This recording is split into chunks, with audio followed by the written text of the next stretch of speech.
What's going on, people? We are Tottenham TV, and it is that time of the week again when we are going to react to your comments. Some golden ones this week, so I'm very much looking forward to getting into them. So let's do it. Yeah, it's become one of my favourite segments, I think, ever since we started it. So the first one is from, I am going to absolutely butcher this, Shubhankar Shakhari. Done quite well there, to be fair. 9688 says, nobody is talking about Dane Scarlett. Every manager has admitted that he's got potential. What do we do with him? And he's become a bit of a forgotten man, hasn't he, Yeah. Dane Scarlett, with the likes of Langshire, Donnelly, you have Mikey Moore, talented youngsters coming through. Even Troy Parrott has got a bit more of the limelight with some good goal-scoring form out in Holland. So what do we do with Scarlett at the moment? There's not, with cast your mind back to a few years ago when Mourinho was in charge.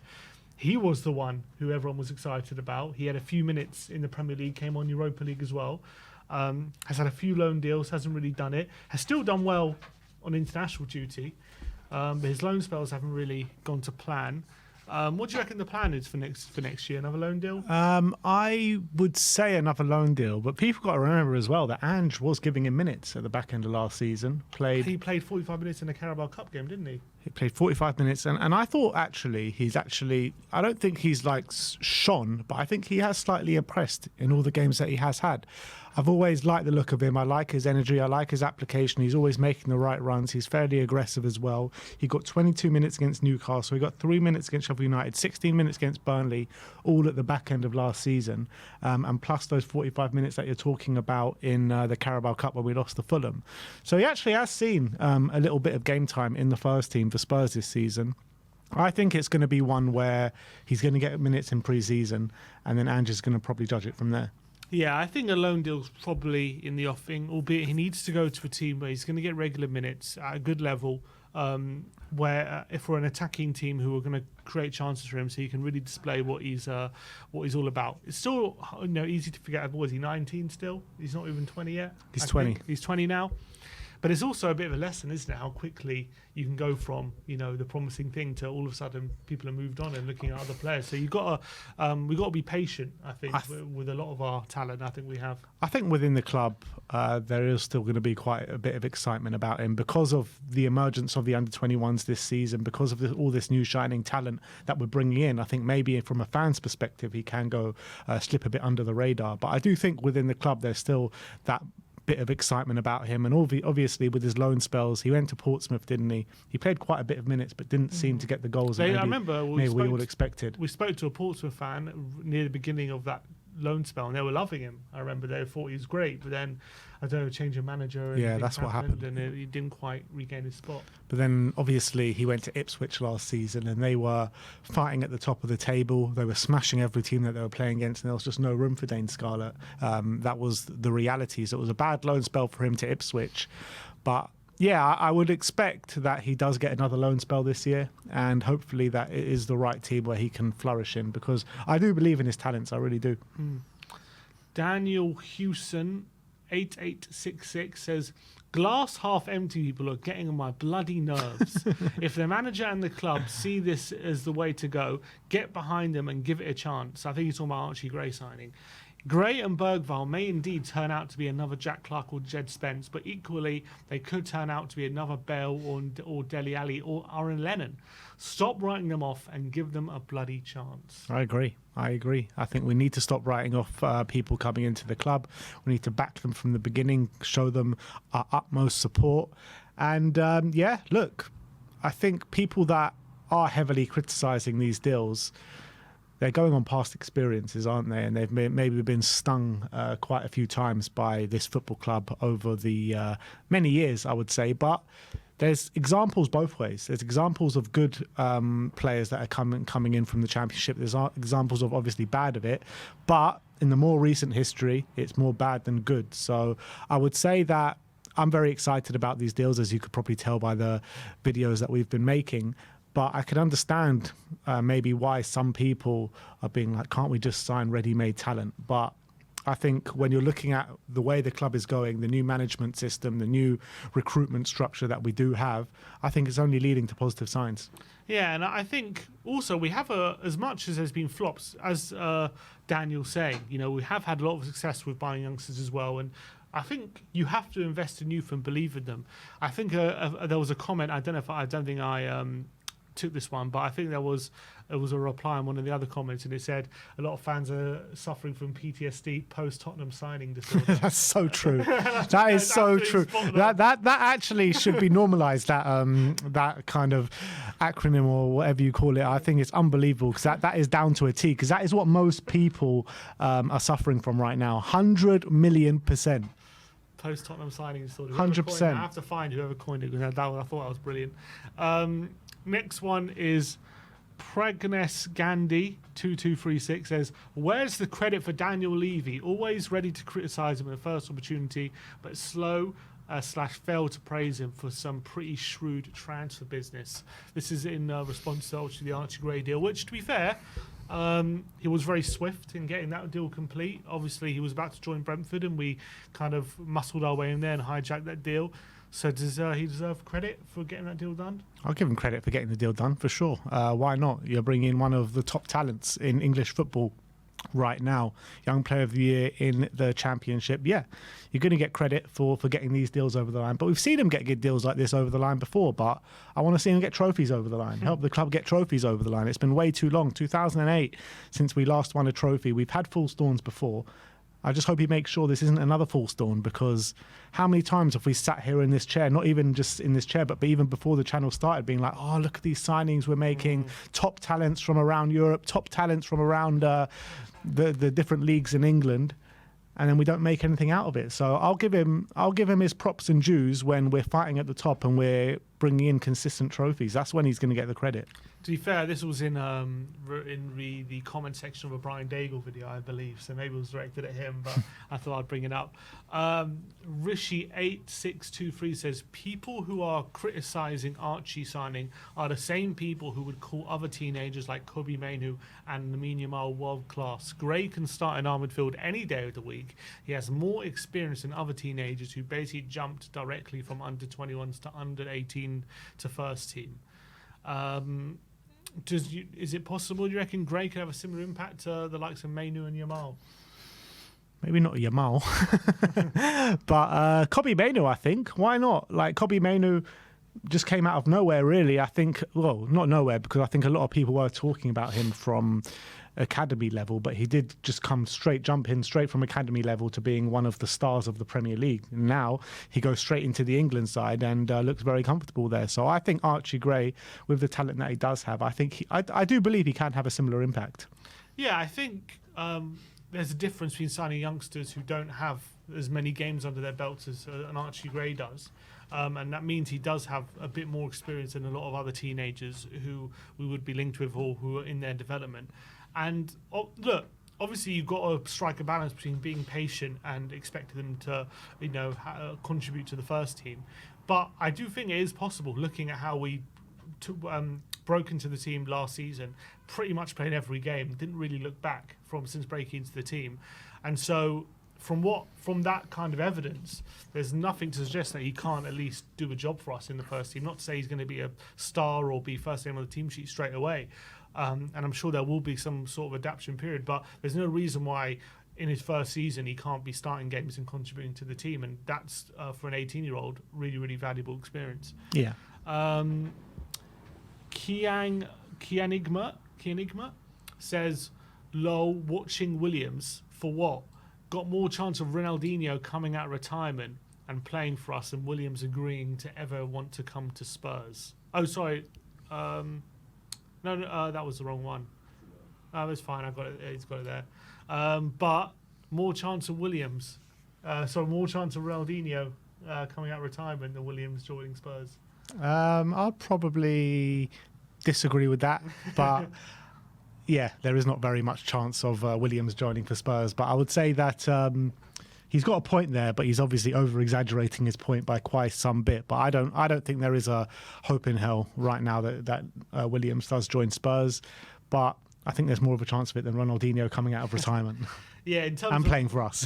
yeah, in terms of watching Williams, to be fair, I think most top clubs right now are watching Williams, and no surprise because what he's doing at the moment for Bilbao and for Spain, you'd be a fool not to at least look at him. I do think he's going to end up at Barcelona. Yeah, I mean, I wouldn't be surprised at all if that was his next move.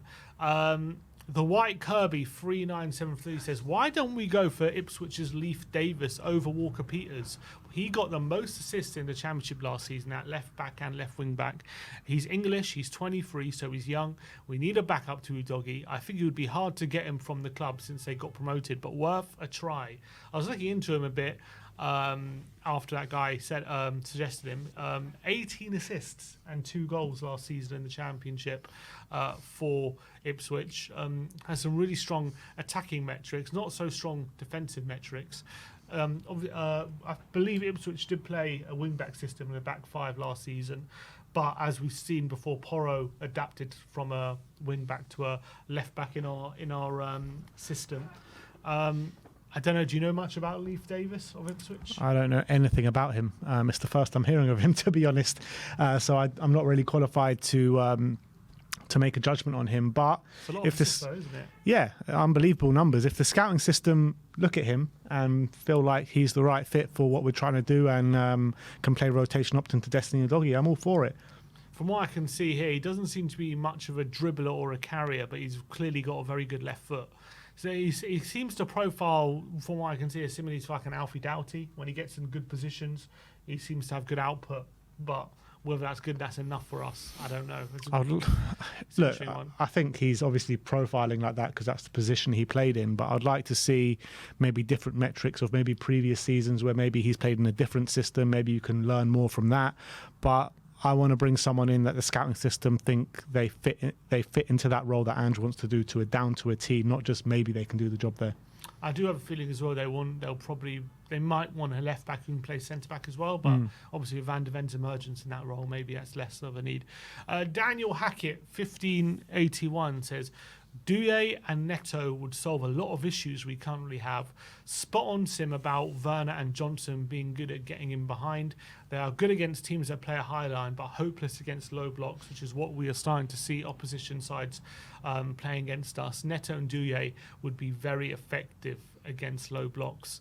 And I think he brings up a good point about Werner and Johnson at the moment, because I think we saw at the latter stages of last season, just teams really adjusting to how Spurs were playing, and especially the bigger teams like Arsenal and Newcastle were very much adjusting how they play to combat us, and it was very effective.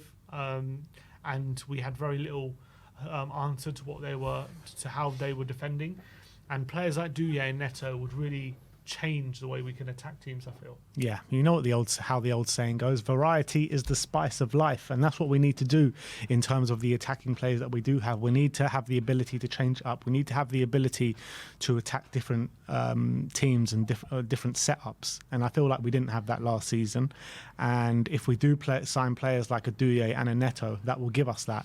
And I completely agree with what he's saying. I think if we bring those two players on the wings, it gives us a variety of different attackers that would probably best suited to combat any type of defence or any type of setup. And I think having a Douye and Neto, and then you have Werner and a Johnson to come off the bench, that's really good options, I feel. Yeah, off the wing, 100%. In terms of having speed there. And Mikey Moore. And mine, of course. Dog Whisperer 6844 says, watching, I think it's talking about Douye here. He says, watching his highlight clips, he reminds me a lot of Jota. Was so good in Ange's system at Celtic, but younger, faster, and with a higher ceiling. One constant with this gun kids that Ange is signing is that they're all phenomenally good in tight spaces with the ball at their feet. And that is something that we're missing, definitely on the wing. Someone who can take the ball, good close control with players around him and wriggle out of situations. I feel like with Johnson and Werner at the moment, they're really only good when there's space in front of them to play. And as soon as that space is not there, they become a bit obsolete. And someone like Douye looks like that's where he can be really effective. Yeah, absolutely. And with the way teams set up against us, there's not much space in the opposition half. They usually camp out in their own half, which makes it very hard to break down. goes back to the tweet before when we were saying how to combat low blocks, and we need those players that can work in those tight spaces, and that's definitely the way to go. I completely agree with that one. Chris Health Coach says the Spurs sentimentality for ex-players is absolutely ridiculous. Dele is done. Let it go, guys. Anyone that believes he'll ever be like his old self are delusional. He's been out of the game for years now. Let's be honest, repeating the same shit and expecting different results is the height of delusion. Would bring back Dele be repeating the same shite? No, it will not. Dele has been through. I think it rings true for certain players, but I feel like if you guys watched the video yesterday, you'll know my views on Dele Alli. I have a big space in my heart for someone like Dele Alli, or Dele Alli particularly. He was in his early 20s. He was set to be one of the best young talents ever in the Premier League. The numbers that he was pulling up was just insane. 18 goals he got in that one season, and how many assists? Like, he was getting got 18 goals and 10 assists, I think. You know what I mean? Like, it's just monstrous numbers. And obviously we all saw the interview with him. We all saw what he was going through, and I think that started under Jose Mourinho. I think that you saw that massive decline. You did see maybe a bit at the back end of Poch potentially, but I still think he was pulling through numbers at the back end of Poch. But you really saw a massive decline when Mourinho came to the club. He was getting called lazy in training and all these kind of things. I do feel like if he get a manager that puts an arm around his shoulder, get him back to his old self, I do feel like he's the fittest he's probably ever been since leaving Spurs. He looks like, well, if you led to believe his interviews and everything like that he has put his problems in the past and he has dealt with his demons. I felt like if you can get Dele back to his best and just the right manager to do that. I really believe that. Yeah, there is a case to say that. Is there a space for him in the squad? Is he going to suit what we're doing right now? I'm not sure if there's a space in the squad for him, but I do think with his style of play, he can suit with what we're doing here.